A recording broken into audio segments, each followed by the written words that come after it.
You know, there's a lot of things I don't understand about boxing fans. A lot of things that don't make sense, that don't add up, that are hypocritical. What do I mean by that?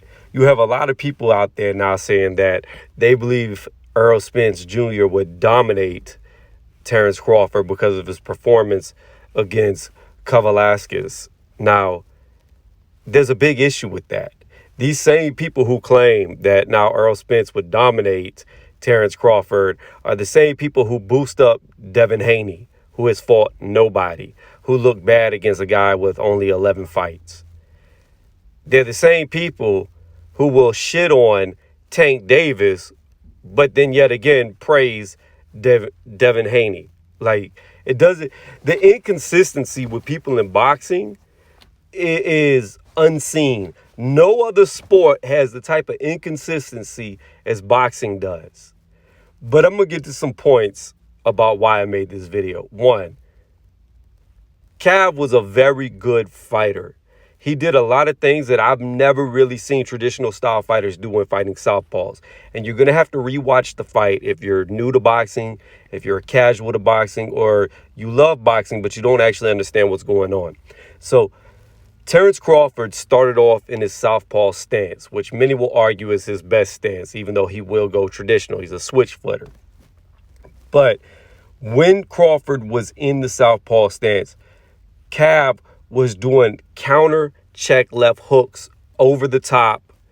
So basically, Cav moves off to the side, goes over the top of the jab, and counters left hooks Terence Crawford.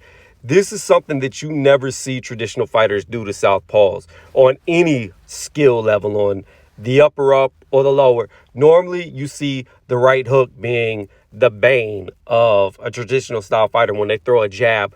But Cav actually flipped this on Crawford and was countering him great with a left hook over his right jab. Also, you have got to look at the feeding. So where they put their feet is very critical when you have southpaw versus traditional. What they're fighting for is, since your lead feet are going to be directly in front of each other, what you're trying to fight to do is get your lead foot on the outside of the opponent, or if you really do it right, you get your lead foot behind their lead foot. If you watch this fight, there was multiple times Cav would move his lead foot behind Crawford's lead foot, which would open Crawford up to that left hook or just a straight jab or straight down the pipe on the side of his face. This is something that you really don't see traditional fighters doing either. They normally lose the foot battle because they never see southpaws. Southpaws are very rare, which makes them always a threat if they're skilled fighters. But then again, Cav flipped it on Terence Crawford, and he turned that southpaw stance of Crawford's into a weakness of Crawford. To Crawford's credit, he switched up later in the fight, but there was a knockdown that happened while I was doing my live commentary. I caught it a knockdown. I've watched the replay now a couple of times, and it was definitely a knockdown. Cav knocked Terence Crawford down. What did that do?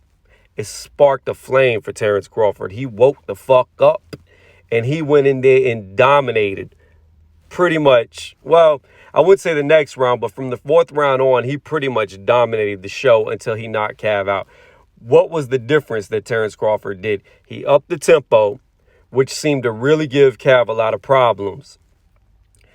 Mean Machine Cav is a hard puncher, but you could tell Terence Crawford was the harder puncher, which he's always been the harder puncher. When you see him in there with other welterweights, he always looks to be the stronger man, and that showed as he upped his tempo. Also, he didn't go true traditional style when he switched foot. He kind of boxed up, shelled up, and pushed forward because, in my opinion, he felt like he was the stronger man. He could weather what Cav was throwing at him, and he saw that every time he hit Cav, Cav was breaking down. So tactically, Terence Crawford switched up the way he was fighting through the fight, and because of it, he beat down on Cav and got the knockout. I'm not going to lie, early in this fight, I was a little worried at all the counter shots that he was getting caught by. But then again, after the fourth round on, Crawford switches up his style, goes traditional, has some success, and then starts boxing up And what I mean by boxing up is his feet were like in an MMA type stance, because Crawford's got a wrestling background. I know a lot of people don't know that, but he used to wrestle. So he got more into a wrestling stance, which means your feet are side by side with his gloves high on the side of his head, looking through his guard, pushing head to head with Cav to really get in the pocket with him and make him exchange.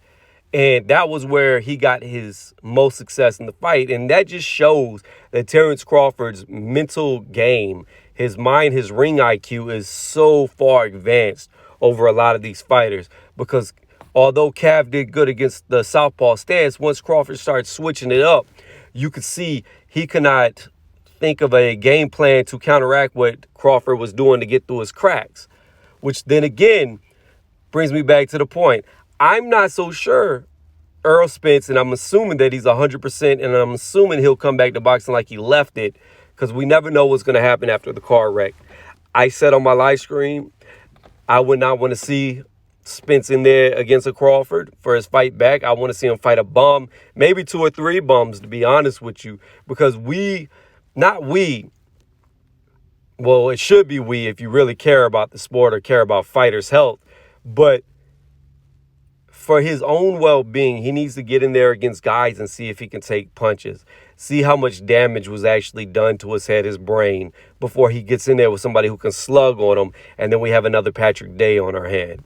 And it's been more fighters that have passed away than Patrick Day throughout 2019. So I don't even want to see Spence on a championship level type fighting, at least for a couple of fights. And that's understandable. It's not, he's cherry picking. It's none of that. He needs to know that his head is okay to continue in the sport, because it's a brutal sport.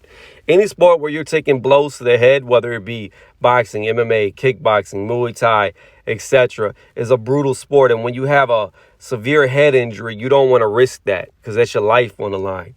So coming back full circle, I thought Terence Crawford put on a beautiful display. I think Mean Machine put on a beautiful display as well. I think he's a lot better than what people believed he was, and I think he might give a lot of these top welterweights some problems.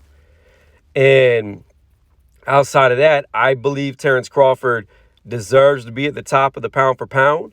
Now, like I said, I listened to Timothy Bradley. He kind of swayed my opinion to where I have Lomachenko right now, my number 1 pound for pound, but I've always had Terence Crawford number 1.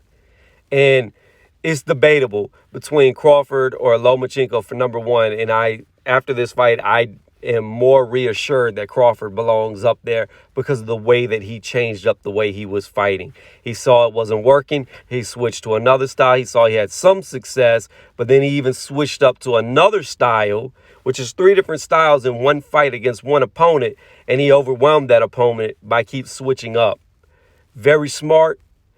Comes back to like Mayweather. Mayweather used to calculate, break down, run his algorithms in his head, know everything you're going to do, and then implement it against you. And that's exactly what Crawford did here.